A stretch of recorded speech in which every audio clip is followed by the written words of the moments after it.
करेंगे कुशल भाई।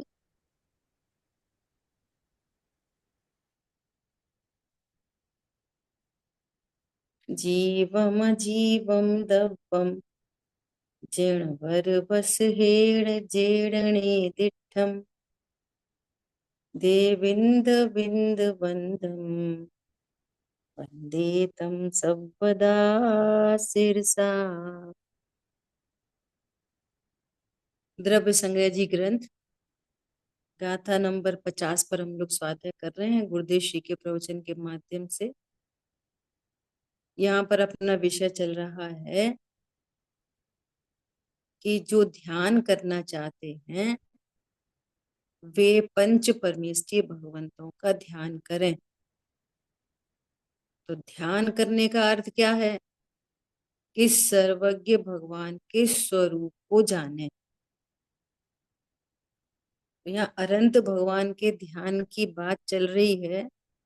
वहां दो बातें आई कि जो अरहंतों को जानते हैं, उनके प्रति अनुराग रखते हैं, उनके स्वरूप को जानते हैं, उनको शुभ बंध होता है। और वो शुभ बंध परंपरा से मोक्ष का हेतु हो सकता। और सर्वज्ञ जैसे अपने स्वरूप को जानते हैं तो वे निर्बंधता को प्राप्त होते हैं और साक्षात मोक्ष का कारण बनता है। तब कह रहे हैं कि जो सम्यक ज्ञानी जीव हैं वे जब स्वरूप में स्थिर नहीं रह पाते तो उनको सरलता से सहजता से ऐसे पंच परमेष्ठी भगवंतों का ध्यान होता है जो उनके लिए सातिशय पुण्य बंध का कारण बनता है। इतनी बात यहाँ पर चल रही है। तब कह रहे हैं कि कोई ऐसे हैं कि जो ऐसा मानते हैं कि सर्वज्ञ नाम की कोई चीज है नहीं दुनिया में, सर्वज्ञ होते ही नहीं। ऐसा कोई हो सकता है जो सर्व को ही जानता हो? तो इस टॉपिक पे यहाँ पर चर्चा चल रही है। तो कह रहे हैं कि तुझे कैसे पता चला कि सर्वज्ञ नहीं होते? क्या तुम तीन काल और तीन लोक को जानकर देखकर बोल रहे हो? तो वो यदि कहे कि हाँ मैं तो तीन लोक को जानकर और देखकर कह रहा हूं, सर्व क्षेत्र और सर्व काल सर्वज्ञ नहीं होते, तो उससे कह रहे हैं कि तो फिर तो तू ही सर्वज्ञ हो गया। जो सर्व क्षेत्र को सर्व काल को जाने उसको सर्वज्ञ कहते हैं। और तुम कहते हो कि जहां अभी हम हैं इस क्षेत्र में और इस काल में सर्वज्ञ नहीं है, तो ऐसा तो हम भी मानते हैं। लेकिन तुम ये कहो कि कभी नहीं है और कहीं नहीं है।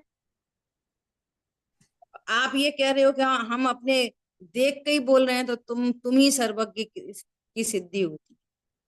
यहाँ पर ऐसी बात चल रही। ठीक है। तो दो तीन बातें आई। कह रहे हैं कि सर्वज्ञ होते ही नहीं, जैसे गधे के सींग नहीं होते ना, ऐसे कोई सर्वज्ञ नहीं होता, ऐसा वो शिष्य कहता है। तब कह रहे हैं कि गधा भी है और सींग भी है, गधे के सींग नहीं है ये मानते हैं हम। गधा भी होता है और सींग भी होता है, लेकिन गधे के सींग नहीं होते। इसी प्रकार इसी प्रकार इस क्षेत्र में और इस काल में सर्वज्ञ नहीं है, परंतु सर्वथा सर्वज्ञ नहीं होते। अन्य क्षेत्र में और अन्य काल में सर्वज्ञ होते। ऐसा यहाँ पर बात चल रही है। देखो ऊपर अपन हालांकि अब ये कोई व्यक्ति कनेक्ट करेगा ना, इसलिए अपन ने थोड़ा सा रिवीजन किया। आपकी बुक में 376 है ना, इस पे जो थर्ड नंबर के नीचे जो पैराग्राफ है ना, उसको पढ़ के फिर अपन अपने प्लेस पे आएंगे। जो जीव सर्वज्ञ का निर्णय करेगा वह सर्वज्ञ बन जाए, पर जिसे सर्वज्ञ का ही निर्णय नहीं है उसे धर्म की प्राप्ति भी नहीं होगी। देखो, यहाँ शुभ भाव के ध्येय की बात चल रही है, शुभ भाव के ध्येय की। कल भी चर्चा की थी। ध्येय कहाँ होता है? शुभ भाव में नहीं होता ध्येय, न श्रद्धा में होता है, ध्यान में ध्येय होता है। और ध्यान ज्ञान की पर्याय है। और ऐसे है ना, मिक्सिंग कथन चलते रहते। तो हमको उस मिक्सिंग कथन में, पराश्रित कथन में स्वाश्रित बात को ढूंढ के आगे बढ़ना है। ठीक है। सर्वप्रथम उन्हें स्वीकार करो। जिस जीव को शुभ भाव के ध्येय रूप भगवान अरिहंत ख्याल में आते हैं, उसे ही शुद्ध भाव के ध्येय रूप भगवान आत्मा का भान होता है। जो सर्वज्ञ को जानता है वो अपनी आत्मा को जानता है। जो सर्वज्ञ को नहीं जानता वो अपनी आत्मा को जान ही नहीं सकता। क्यों नहीं जान सकता? विश्व में 6 द्रव्य हैं और 6 द्रव्य में भगवान स्वयं जीव द्रव्य हैं। तब तो पता चलेगा मैं भी जीव द्रव्य हूं। उन्हीं को नहीं जानेंगे तो अपने को कैसे जाने? ऐसा। अब देखो लास्ट पैराग्राफ, बहुत बढ़िया बात आ रही है। जिस प्रकार सुख दुख का अनुभव हमारे ख्याल में आता, बोलो, हमारे ख्याल में सुख दुख का अनुभव आता, होता है कि नहीं होता? अर्थात हम सुख दुख को जानते हैं कि नहीं जानते? ऐसा दुनिया में कोई है जो इस बात को स्वीकार नहीं करे, हिंदू मुस्लिम सिख ईसाई, कि हमको सुख दुख जानने में आता? कोई है जो ऐसा बोले हमें तो कोई सुख दुख जानने में नहीं आता? अरे निगोदिया को भी सुख दुख जानने में आता है। तो ज्ञान का निषेध तो कोई भी नहीं कर सकता, लेकिन उसको ये पता नहीं है ये जानना किसी द्रव्य की पर्याय है। ये यदि पर्याय है, ये धर्म है, तो इसका धर्मी होना ही चाहिए। अगर मिठास नाम की कोई पर्याय है तो इसका धर्मी चीनी नामक द्रव्य होना ही चाहिए। समझ में आ रही बात? और यदि ज्ञान की सिद्धि हो रही है तो ज्ञान गुण की सिद्धि हो रही है, और ज्ञान गुण जैसे अनंत गुणों की सिद्धि होते हुए पूरे द्रव्य की सिद्धि हो रही है, हो ही रही है। कोई कहता आत्मा कहाँ है? कहाँ है आत्मा? मुझे मिस हो गया आज लेक्चर भेजने के लिए, अभी भेजूंगी क्लास के बाद। कहाँ है आत्मा? टेबल पर रख के दिखाओ।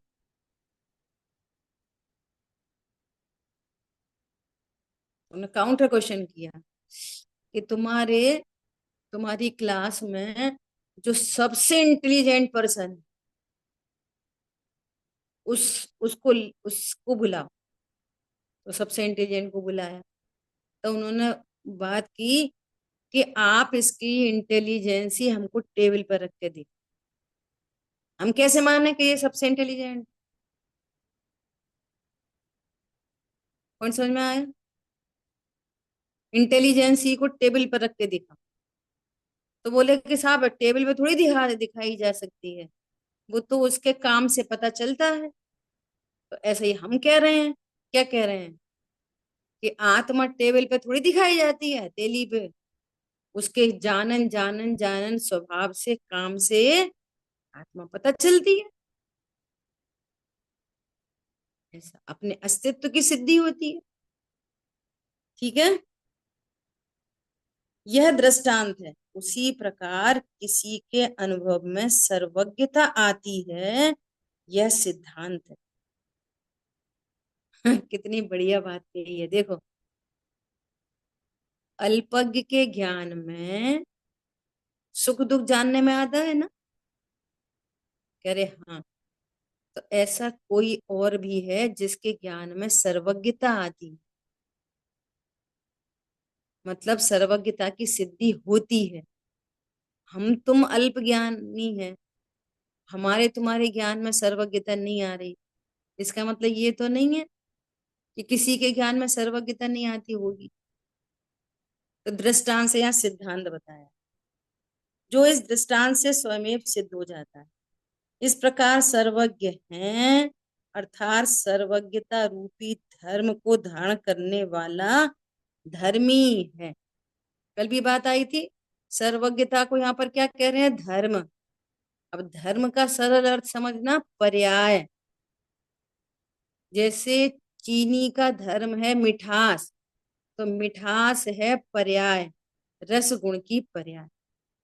तो सीधे सीधे कहते हैं मतलब चीनी का धर्म क्या है कि मीठा करना। ऐसी आत्मा का धर्म क्या है कि जानना। और चूंकि यहाँ सर्वज्ञता की बात चल रही है, तो कैसा जानना? कि लोक अलोक सबको जानना, तीन लोक को जानना। तो सर्वज्ञता हो गई धर्म, पूर्ण शुद्ध प्रणति धर्म, और उसका धर्मी भगवान आता। ठीक है, ऐसा यह पक्ष है और बाधक प्रमाण का अभाव हेतु है तथा अनुभव से सिद्ध होता है। यह दृष्टांत है। इस प्रकार पक्ष, हेतु और दृष्टांत अनुमान जानना चाहिए। देखो अब अनुमान की चर्चा आगे आ रही है तो आपको और स्पष्ट होगी ये वाली लाइन। बहुत गजब की बात क्या आ रही है, ये कह रहे हैं, मैं दो पैराग्राफ छोड़ के या एक पैराग्राफ छोड़ के आगे की बात करती हूँ। अहो, यह ज्ञान स्वभावी आत्मा है, ऐसे अनंत अनंत आत्माओं ने क्रम क्रम से परमात्म दशा प्राप्त की है। कोई एक आदि नहीं है, कोई सर्वज्ञ। इस समय सिद्ध क्षेत्र में अनंतानंत जीव राशि सिद्ध है जो सर्वज्ञ है। और पूरे 2.5 द्वीप में कितने सर्वज्ञ हैं अनंत भगवान, उनकी काउंटिंग है पूरी की पूरी। कल बताऊंगी आप कि कितने अनंत भगवान अभी विराजमान। 24 तो तीर्थंकर होते हैं, तीर्थंकर एक काल में 24 होते हैं, है ना। लेकिन अरहंत कितने होते हैं? अरहंत तो बहुत होते हैं। अभी 20। सामान्य केवली। बताइए। अभी 20 होते बता रहा था। महाविद्य क्षेत्र में। अभी 20 तीर्थंकर हैं, जो विहरमान है उनको हम अरियंत बोलते हैं। बराबर, महाविदेश क्षेत्र में है। अपन क्या कह रहे हैं, पूरे 2.5 द्वीप। विदेश क्षेत्र भी कितने हैं? हर मेरु से रिलेटेड विदेश क्षेत्र, 5 विदेश क्षेत्र। हाँ बराबर। भरत क्षेत्र में ऐसा। 4 हैं, धात्री हाँ, में 8 भरत हैं, क्षेत्र में, और रावत क्षेत्र अर्धपुष्पावध में। में दूसरे 8 हैं। बराबर, ऐसा। ठीक है, तो देखो क्या कह रहे हैं, ऐसी प्रतीति करके हम भी परमात्म दशा प्राप्त करेंगे। ऐसी परमात्म दशा के आनंद में सांसारिक आनंद की कोई कीमत नहीं। वास्तव में तो वो आनंद ही नहीं, मोह में वो आनंद लगता है। भाई जिसे आत्मा की और सर्वज्ञता की प्रतीति होती है एवं सच्चे देव गुरु की श्रद्धा होती है, उसे विकार और निमित्त की महिमा नहीं आती, स्वभाव की ही महिमा आती। देखो इतना सरल एग्जाम्पल है, थोड़े दिन भाई जी की क्लास में भी आया था कि जैसे आपको ऐसा निर्णय हो, आपने ऐसा अपनी प्लानिंग बनाई। क्या प्लानिंग बनाई? कि मुझे तो सीए होना है,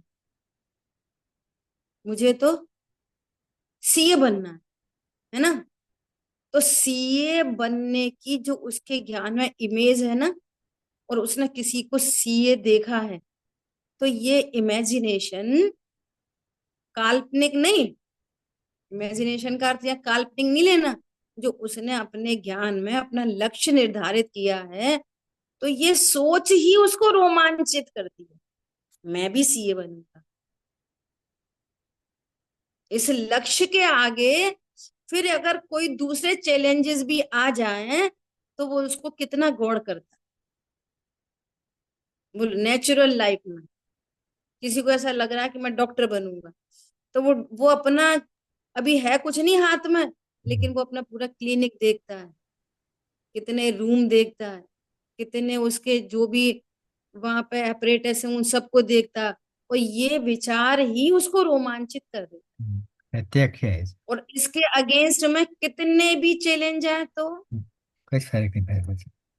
अब ये कह रहे हैं कि तुमने आत्म स्वभाव का निर्णय किया, तुमने सर्वज्ञता का निर्णय किया, और तुमको ये भाव वासना होती है, क्या होती है, कि प्रत्येक जीव है ना क्रम क्रम से, बहुत जीवराशि है जो क्रम क्रम से सर्वज्ञ दशा को प्राप्त होते हैं, और उनमें मैं भी एक हूँ जो सर्वज्ञता को प्राप्त करूंगा, है ना। तो ऐसे अपने स्वभाव की और सर्वज्ञ इस पर्याय की जिसको महिमा आती है, उसको विकार की निमित्त की महिमा आएगी। अब ठीक है विकार है, ठीक है, लीव इट। अरे ऐसे ऐसे निमित्त है, ठीक है, अरे मैं सर्वज्ञ स्वभावी हूँ, ये सर्वज्ञता मेरी ही पर्याय है। एक बार चर्चा की थी ना, माला है, माला के मोती हैं बस, उनका मोती 10 नंबर का है, हमारा मोती 1 नंबर का है, क्या फर्क पड़ता है। हम 10 नंबर पे आएंगे तो हम भी सर्वज्ञ होंगे। ज्ञान गुण की पर्याय उनकी है और ज्ञान गुण की पर्याय हमारी है। ज्ञान गुण तो दोनों का एक जैसा ही है, श्रद्धा गुण तो दोनों का एक जैसा ही है, चारित्र गुण तो दोनों का एक जैसा ही है। अभी हमारी पर्याय में राग है, तो भूतकाल में उनकी पर्याय में भी राग था। अब वो राग मिट के वीतरागता प्रकट हो गई, तो हमारा भी राग मिट के वीतरागता प्रकट हो जाएगी। इसमें कौन सी नई बात है। देखो लोक में, ये लौकिक जो एग्जाम्पल है ना, लोक में जो हमारी सोच है, थॉट प्रोसेस है, अरे मेरी भी बहू, अब बच्चा तू सा पैदा ही हुआ है बस, हमारी भी बहू आएगी, हमारे भी सिर दबाएगी, गला दबाएगी, वॉट एवर। कैसे विचार कर लेते हो उसके बारे में। अरे हमारे भी ये बुढ़ापे की लाठी बनेगा, अरे ये हमारी भी केयर करेगा, अभी है इतना सा। लोग मन नहीं कर लेते ऐसे। जब वो लोक वाला सब कर्माधीन है, लेकिन ये तो कर्माधीन नहीं है, ये तो स्वाभाविक प्रक्रिया है, इसमें कर्मों की नहीं चलती। हमने सम्यक दर्शन तो प्राप्त कर हो जाएगा, क्या पता मुनि बनेंगे कि नहीं बनेंगे, क्या पता अरंत बन पाएंगे कि नहीं, क्या पता छपक श्रेणी आरोहण होएगा कि नहीं। अरे नियम से होगा, नियम है ये, नियम, शाश्वत नियम है। कोई कर्म का तीव्र उदय आ गया तो आ जाए, थोड़ा देर सवेर हो जाएगी, कर्म का उदय तीव्र आ गया तो। लेकिन अपने स्वरूप का निर्णय करने वाला, अपनी महिमा आने वाले को अनंत दशा नहीं हो, सिद्ध दशा नहीं हो, मुनि बना नहीं हो, छपक श्रेणी आरोहण नहीं हो, ऐसा पॉसिबल नहीं है, ऐसा पॉसिबल नहीं है बिल्कुल। क्योंकि ये मेरी स्वाधीन क्रिया है, ये कर्माधीन क्रिया नहीं है, डिपेंडेंसी नहीं है। ऐसा मोहिनी का तीव्र उदय हुआ तो, अरे क्षण भर निज रस को पी चेतन मिथ्यामल को धो देता है, काशायक भाव विनष्ट किए निज आनंद अमृत पीता है। प्रेजेंट इंडेफिनिट में बात की जा रही है। पीता है, सूरज पूरब से निकलता है, क्षण भर निज रस को पी चेतन मिथ्यामल को धो देता है, काशायक भाव विनष्ट हो जाते हैं। क्या बोला, यूनिवर्सल ट्रुथ है ये, नेवर चेंजिंग, धो देता है। अनुपम सुख तब विलसित होता, केवल रवि जगमग करता है। होता होगा, नहीं होगा, कम होगा, होता ही है। दर्शन बल पूर्ण प्रकट होता, ये ही अरहंत अवस्था। अर्घ चढ़ा देते हैं और श्रद्धानुता नहीं। ऐसा कोई है जिसने ये इसका अर्घ नहीं चढ़ाया हो, देवशाह गुरु का कॉन्फिडेंस लेवल 0, सर्वज्ञता का निर्णय आत्मा का निर्णय शून्य। कैसी कैसी भ्रम की जिंदगी है, सोचते हैं अगर हम पूजा करे आए तो हम भगवान के ऊपर एहसान करके आए हैं, नंबर एक। नंबर दो, अब सब उनकी जिम्मेदारी, कुछ तो अभी सही कर ही देंगे हमारा, कुछ तो अच्छा होएगा ही ना, समथिंग गुड फीलिंग, वो क्या करेंगे, टटोलना अपने आप को बहुत।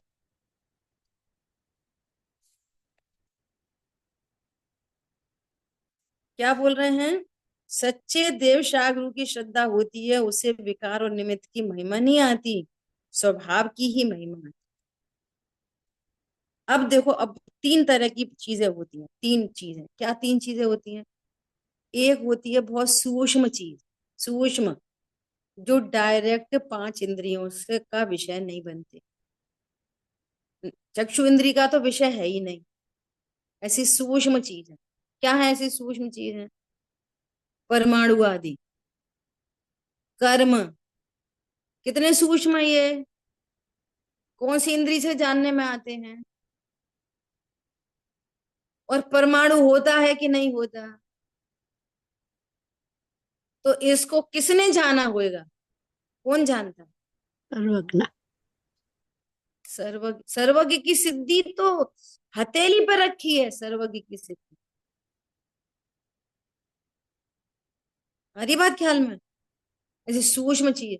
अब अंतरित मतलब दूर, दूरवर्ती, कैसे बोलोगे आप, कैसे बोलोगे सुमेरु पर्वत कितने योजन का है, कैसे कहोगे नरक है, कैसे कहोगे स्वर्ग है, कैसे कहोगे द्वीप है, कैसे कहोगे समुद्र है, कैसे कहोगे स्वयं रमण समुद्र है, तो कुछ भी नहीं है। और ये वाली बात तो सभी कहते हैं कि भैया ऐसा पाप मत करो, नरक चले जाओ, अदर देन जैन, वे भी कहते हैं। तो नरक तुमने देखे हैं, तो होते हैं कि नहीं होते, स्वर्ग आदि होते हैं कि नहीं होते, तो किसने देखे, किसने बताया, किसने देखे। अब सर्वज्ञ को नहीं मानोगे तो तुम परमाणु आदि सूक्ष्म को नहीं मान सकते, और सर्वज्ञ को नहीं मानोगे तुम कर्मों को नहीं मान सकते, और ये दूरवर्ती पदार्थों को नहीं मान सकते। यहाँ कह रहे हैं कि हम चंद्रमा पे चले गए, चंद्रमा पे, मंगल ग्रह पे चले गए, अब पता नहीं कहाँ चले गए, किसी को भी समझ लिया ये चंद्रमा है, किसी को समझ लिया मंगल ग्रह, कितने योजनों दूर है। अच्छा, अब तीसरी बात, कि ये कैसे मानोगे कि सीता जी के पूर्व भव में उनने कर्म बांधा था, इसलिए रामचंद्र जी ने उनको निकाल दिया जंगल में। ये भूतकालीन जो घटनाएं हैं उनको कौन बताएगा। सीता जी ने पूछा कि हे मुनि, मैंने ऐसा क्या अपराध कर दिया कि मुझे ऐसे जंगल में निकाल दिया। तो कह रहा पूर्व भव में तुमने ऐसा ऐसा किया। राजा शेणिक भगवान के समक्षण में गए, राजा शेणिक ने पूछा हे प्रभु मेरा भविष्य कहो। तो अब वहां भविष्य आ रहा है उनका, क्या आ रहा है भविष्य, कि तुम भविष्य में तीर्थंकर होगे, और अभी तुम नरक जा रहे। तो सर्वज्ञता के निर्णय के बिना ये वाली बात कैसे समझोगे, कैसे विश्वास करोगे, कि हम वो उनका तो विश्वास करेंगे पर सर्वज्ञ नहीं मानेंगे, तो कैसे होंगे, कैसे करोगे इन बातों का निर्णय। वो विषय यहाँ पर आ रहा है, क्या आ रहा है, सर्वज्ञ के सद्भाव का साधक दूसरा अनुमान द्रव्य क्षेत्र काल और भाव से समझाते हैं।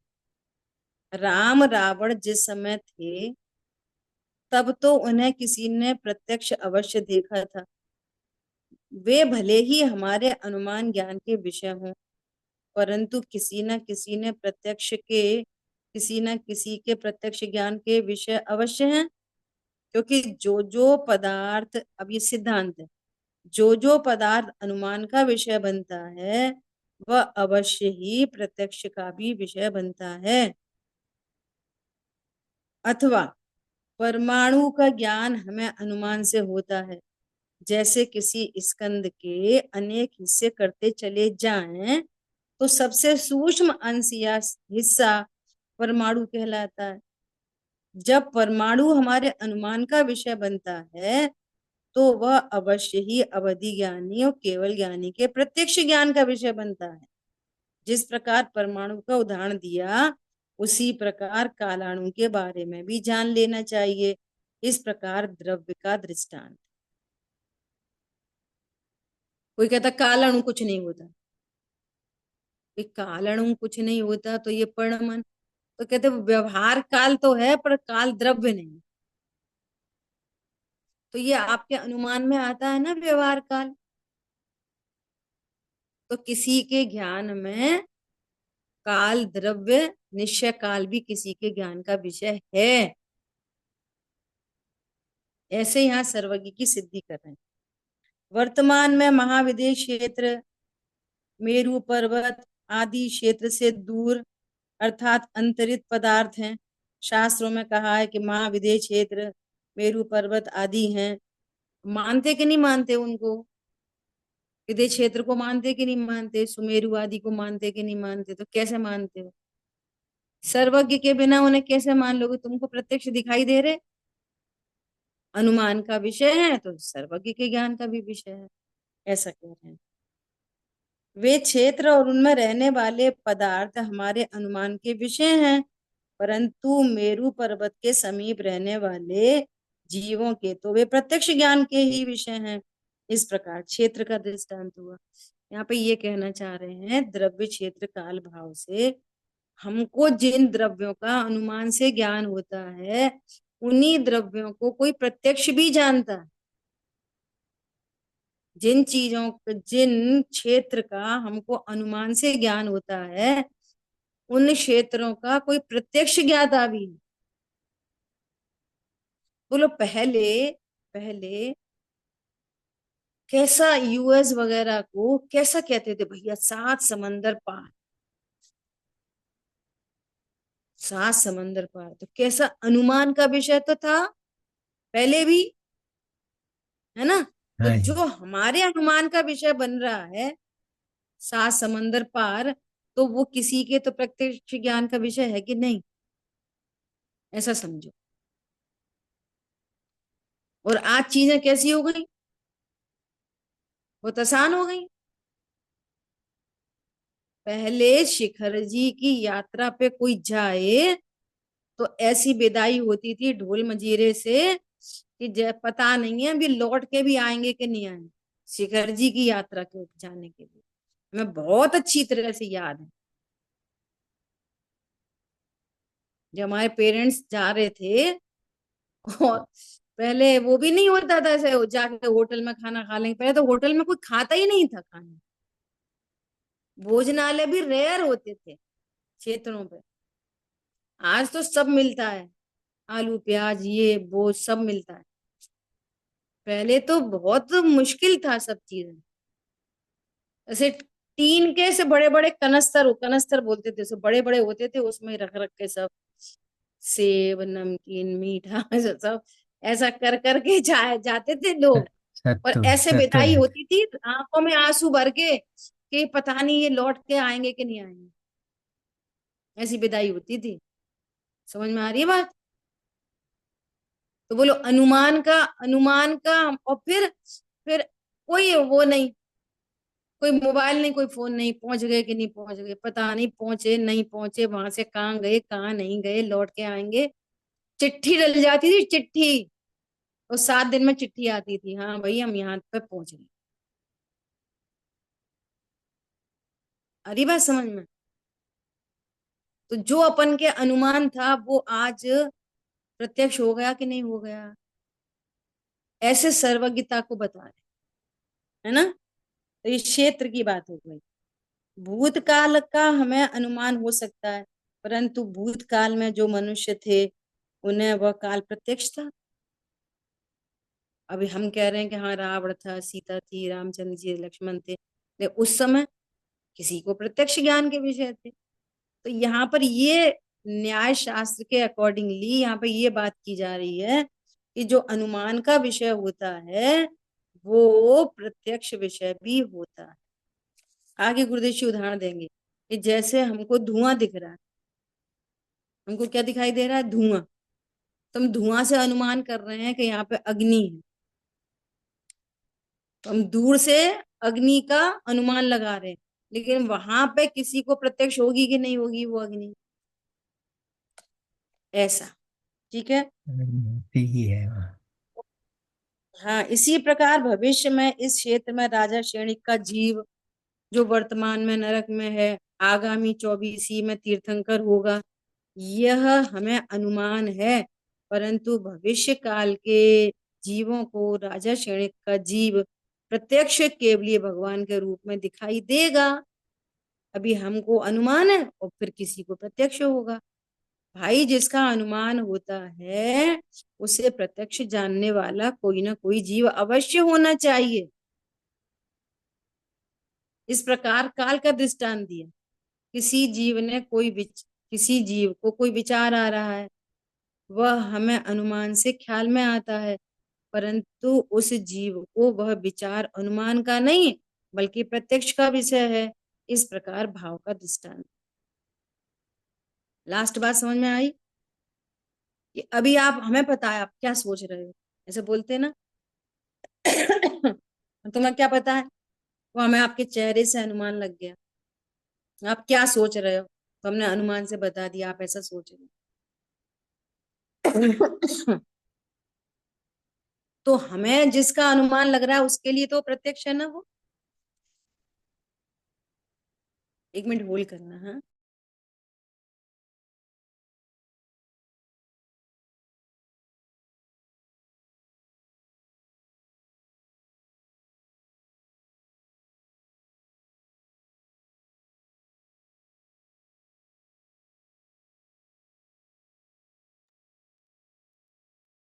थोड़ी देर आप में से कोई पढ़ो।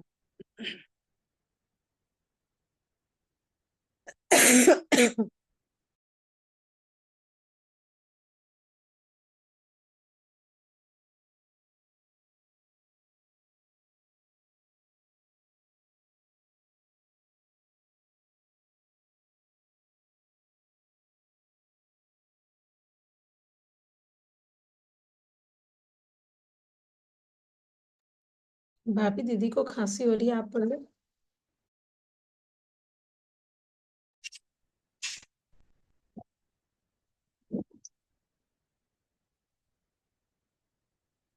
ट्राई आप करते में से कोई पढ़िए हाँ, पढ़िए। वो हिंदी भाषा ही पढ़े, otherwise I can read it. ये उससे निधि मैम, कहते हैं, यहाँ से है, उससे कहते हैं, बराबर है।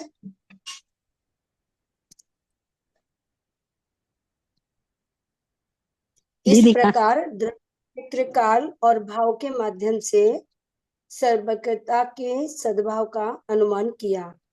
यहाँ कोई पूछता है कि राम, रावण आदि किसी के प्रत्यक्ष ज्ञान के विषय कैसे हो सकते हैं, क्योंकि वे तो है ही नहीं। उससे कहते हैं कि भाई, जो जो अनुमान का विषय होता है वह किसी न किसी के प्रत्यक्ष का भी विषय होता है। चूंकि राम, रावण आदि हमारे अनुमान के विषय हैं, अतः वे अवश्य ही किसी न किसी के प्रत्यक्ष के विषय भी होना ही चाहिए। कि इस प्रकार, जिस प्रकार पहाड़ पर स्थित अग्नि हमारे अनुमान ज्ञान का विषय बनती है, तो वह किसी न किसी के प्रत्यक्ष ज्ञान का विषय भी अवश्य बनती है। यह अन्वय दृष्टांत है। आगे पढ़ूं?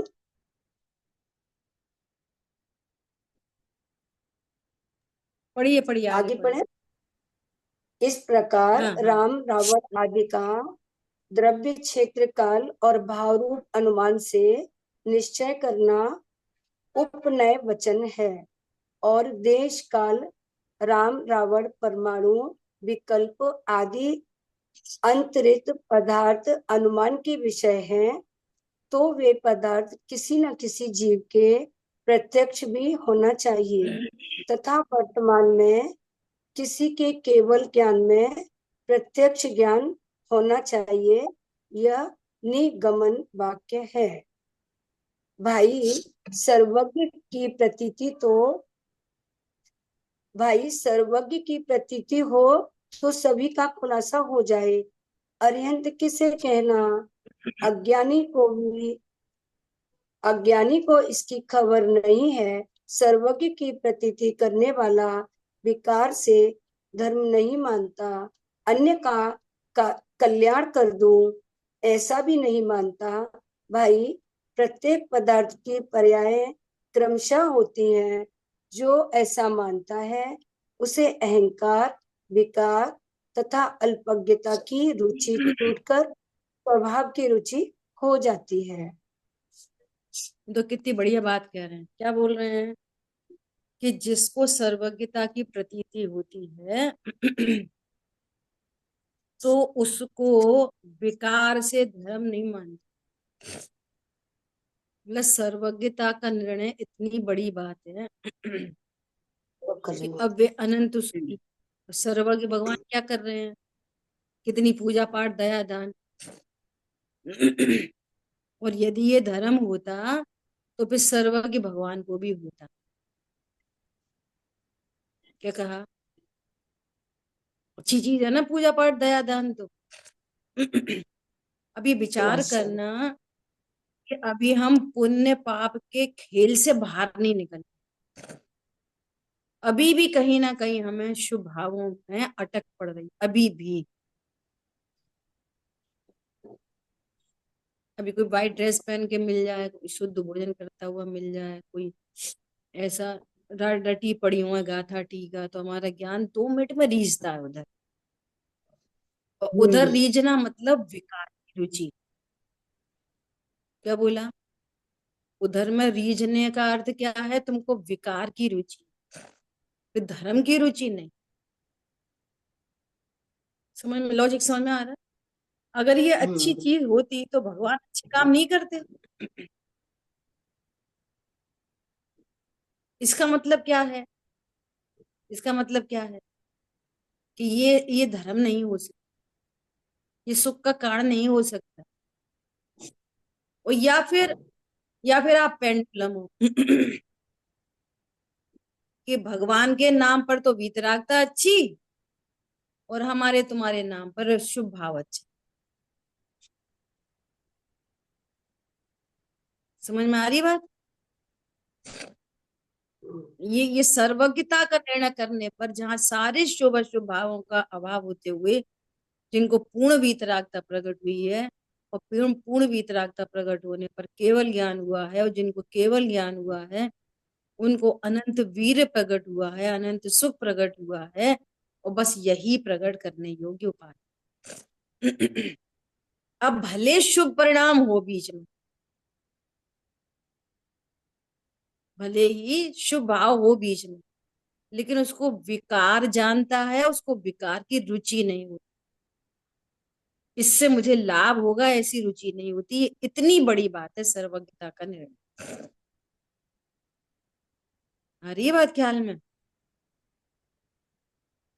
ऐसा अन्य का कल्याण कर दूं ऐसा भी नहीं माना। एक द्रव्य दूसरे द्रव्य का करता नहीं, ये निश्चित होता है सर्वज्ञता के निर्णय होने। क्यों? प्रत्येक द्रव्य की पर्याय क्रमशः होती हैं। आपकी पर्याय क्रमशः हो रही, हमारी पर्याय क्रमशः हो रही। तो जो क्रमशः होना सिद्ध है, जिस पर्याय का क्रमशः होना सिद्ध है, उसको कौन करवा देगा? जिस जिस फ्लावर का खिलना सिद्ध है उसमें सूर्य क्या करेगा? उसके तो खिलने की योग्यता थी।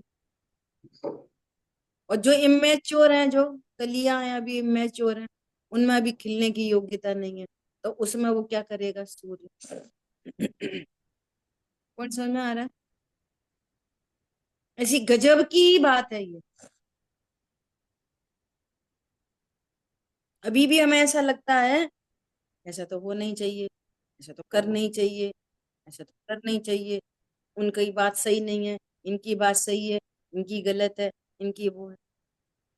भैया इस विश्व में जो कुछ भी हो रहा है ना, सबसे प्रथम में प्रथम अपने ज्ञान को सम्यक करो, और अपने जो विचार, जिस विचार से राग आदि क्रोध आदि की प्रवृत्ति का अभाव हो, वो विचार सबसे श्रेष्ठ है। क्या बोला? जो विचार नए राग द्वेष उत्पन्न कराए, तो समझना ये मोह जनित भाव है, दर्शन मोह की प्रवृत्ति है। क्या? जो विचार नए राग द्वेष को उत्पन्न कराए, ऐसा तो होना ही चाहिए, वैसा तो होना ही चाहिए, ये कहना चाहिए, वो चाहिए चाहिए लग जाए पीछे में पीछे, तो समझ लेना कि ये दर्शन मोह की प्रवृत्ति है। तो अगर जिनवाणी में भी तो लिखा है, जिनवाणी नयों में निबद्ध है, वो सम्यक ज्ञानी है, उन्होंने अज्ञानी की भाषा में अज्ञानी को लिखा। आ रही बात समझ में? ये मास्टर की है। जितनी जल्दी स्वीकार करे, क्या ऐसा ही होना, यही होने योग्य। इस दुनिया में कुछ अयोग्य होता ही नहीं, कुछ भी अयोग्य नहीं होता। ये हमारे कल्पना लोक है। ये सर्वज्ञता के निर्णय में ये सारी बातें गर्भित हैं। क्रमबद्ध पर्याय सर्वज्ञता के निर्णय में गर्भित है। नहीं, हम तो सुधार लेते, तो तुम कैसे सुधार लेते? देखी वीतराग ने सो होसी वीरा रे, अनहोनी कबहू न होसी, काहे होत अधीरा रे। और तुमने अलट पलट दिया तो भगवान ने क्या देखा? दादा का वो एग्जाम्पल बहुत अच्छा है कि भगवान के भामंडल में 7 भव दिखाई देते, 3 पिछले, 1 वर्तमान और 3 आगामी। तो हमने आगे वाला भव सुधार लिया, तो उसके आगे वाला और उसके आगे वाला अभी दिख रहा है। तो वो कैसे सुधार लोगे अभी इनको? तो वे तो सेटेड है, तो होनी को स्वीकार करो, बस सिंपल। फिर ऐसा जो ऐसा मानता है, उसे अहंकार विकार तथा अल्पज्ञता की रुचि छूटकर स्वभाव की रुचि हो जाए, ये लाभ। ठीक है, समय अपना हुआ है, हैंड रेज हो रहा है, किसी को कुछ पूछना है क्या? दीदी हाथ लग गया था। कोई बात नहीं, ठीक है, इस चर्चा अपन आगे करेंगे। जिनवाणी के ज्ञान से सूझे लोकालो, सोवाणी मस्तक नहीं दे तुम दो। बोली द्वाशांग मई माता की जय। जय हो। जय जिनेन्द्र। जय जी।